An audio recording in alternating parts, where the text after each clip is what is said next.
and I've been told that it does not appear that her injuries may be life-threatening. We are going to charge the suspect, Trenisha Ellis, with 3 counts of attempted murder and 1 count of certain persons forbidden to possess a firearm. The reason for that is back in 2018, Trenisha Ellis was charged with an attempted arson into a residence where that residence was occupied at the time. She served approximately about 2 years in Metro, and she pled guilty to those charges. She's currently out on probation at this time, and so we are grateful, and our prayers were answered that the injuries to Zendaya are not life-threatening, but it speaks to some of the things that we've been talking about over the last year. How do we deal with issues involving mental health? Obviously, it appears that Mrs. Ellis has some mental issues that, in absent her being someplace where they can ensure that she's taking her medication and doing the things that she needs to be doing, that we're going to have repeat incidents of this type occur with somebody in her state. So again, we are fortunate that we are not talking about a homicide, but we're unfortunate from the perspective that there were 2 other small children that were severely traumatized by what took place there. And I believe, based off just my brief conversation with seeing the children inside the residence, that they were probably much more traumatized by the event than even Zendaya was. They were crying, their sister had been injured, and so it's just one of these situations where you want to hold somebody accountable, but you also realize that we're dealing with not a normal situation. We're dealing with somebody that has some severe, what I believe to be mental problems. And again, hopefully we will find a way to be able to hold her accountable and get her the help that she needs, but also make sure that we address the trauma that has been caused to Zendaya and her sisters and the rest of the family. Is there any insight you can give us into why she was in the home? I know at the scene you said that she was asked to leave, and that's when she, became angry. I don't know. It seems like the circumstances in this particular incident are similar to the last incidents, where someone gave her a ride and she became enraged because they asked her to leave or told her they weren't going to do something. So the facts are somewhat similar in this case as it was in the previous incident back in 2018. I don't know how long she had been there, but obviously she was agitated by the idea that they asked her to leave. Chief, one of the comments I've been seeing a lot on Facebook, this is the second shooting where a young child's been injured in such a short time span. When you talk about that, I'm sure it's really just hard on the community to hear and difficult for you all to deal with as well. And it is. And so, again, we talk about the different things. The incident that occurred on last Saturday was reckless. The incident that occurred today, while reckless, there is an underlying medical condition that's potentially associated with this. 2 different scenarios. Even in our best day, the city of Mobile over the last 3.5 years have experienced a decrease in Part 1 crime, but it's hard to prevent emotional acts. And again, these are emotional acts that we cannot move resources quick enough to address some of those behaviors that we're seeing as it relates to violent crime. And so, as disturbing as it may be, it's following a national trend. It's coming on the heels of what we're dealing with, recovering from COVID, and it's also speaks to the national issue of what are we going to do to address mental illness in the United States. Are you hopeful that maybe something gets done in this legislative session? I know that mental health facility in Baldwin Table's been on the table in the legislative session this year. Yes, ma'am. Anything that helps us from a law enforcement perspective to hold people accountable for a longer period of time. Think about it. I just said 2018, the incident in which arson second, and she pled guilty. She served two years in jail, but obviously her mental health needs have not been met the way they need to be met. And until we can do that, we're going to continue to have incidents like this to occur in our community. And again, it's not a law enforcement issue alone. It's a community issue. I think we all have to be concerned about how that happens. And unfortunately, people that deal with mental illness, it's not until they commit some type of an act currently, and usually some type of criminal act, that there's any type of accountability that takes place. And so we really need to, as a community, as a people, focus on how do we do that as we move forward. Was this a friend or acquaintance that lived on Marine Street? So they indicated that more of an acquaintance more than a friend that had been frequenting that area over the last couple of days. So I don't know. Acquaintance of the owner or the person who lived in the house? Yes, sir. And you said she had been to a number of the houses in that general vicinity over the past few years. Yes, sir.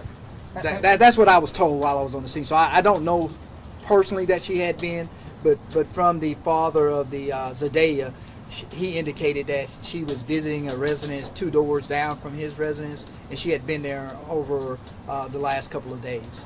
And had you been able to nail down whether she had a permanent address, or was she more or less homeless? Or? As I said, since she got out of jail in, I believe, June of 2020, and so since June of 2020, I don't know where she's, her basic residence may have been. So for about the last 6 months to 6 to 8 months, she may have been going from pillar to post. And I'm sorry, I think I missed it, but what is the update on the condition of the child?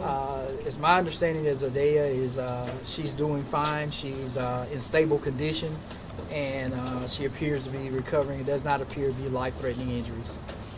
How did she end up in the home again, the suspect?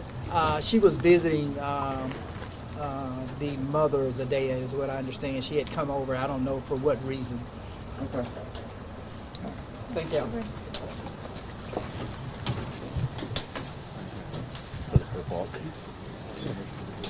Okay.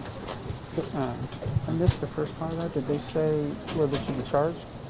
Yeah, they're charging her with 3 counts of attempted murder. Okay.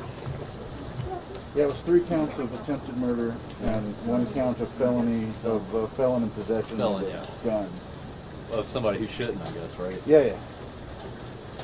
That's a long freaking charge. Yeah. Someone who shouldn't have a gun has a gun. Alright, let me get this. Yeah, but those are the 3, and then that 1 extra. And then she said that they don't think it's going to be serious, but a non-life sentence.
Hey Josh, is this already on? Hmm? Is this already on? Should be. Yeah. Check, check, 1, 2, check, check.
Is there anything you want to say about what happened today?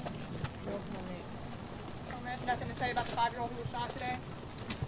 Did you do that today? No comment. Do you want to tell us why you were over at that house? Is there anything that you want to say to the family?